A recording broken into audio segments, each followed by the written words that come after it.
Why hasn't Kim Jong Un responded to your request to have a conversation? How do you know he hasn't responded? Has he? Yeah, he has. Did you speak to Where him? are you in That's conversation? very positive. Well, just so you understand with South Korea, look, South Korea has been protected by us for many, many years. And during my first term, they agreed to pay close to $3 billion a year for protection because we don't, they essentially weren't paying.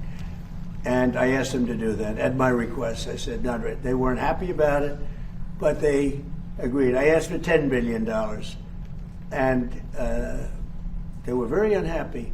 But we agreed for a short term that it would be $3 billion, and next year it would go up, and the next year it would go up, so they start paying for their protection. When the election was rigged and I ended up watching for 4 years and then coming back, I watched Biden rescind that $3 billion a year for whatever reason.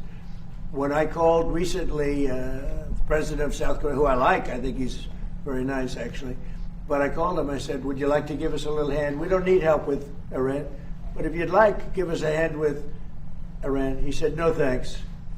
And I said, wait a minute, we have 39,000 soldiers over there guarding you from Kim Jong Un, your next door neighbor, and you're not going to help us on a very easy military operation in Iran?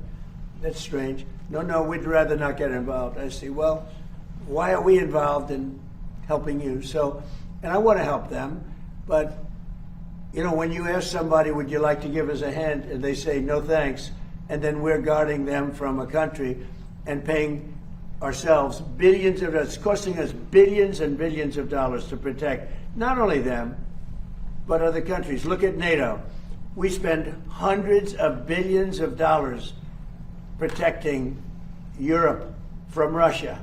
Hundreds of billions, mostly from Russia, but from other things too. And then they say, well, they don't want to get involved with getting where they get most of their oil. They get 50% of their oil, and they don't want to get involved. Why are we doing it?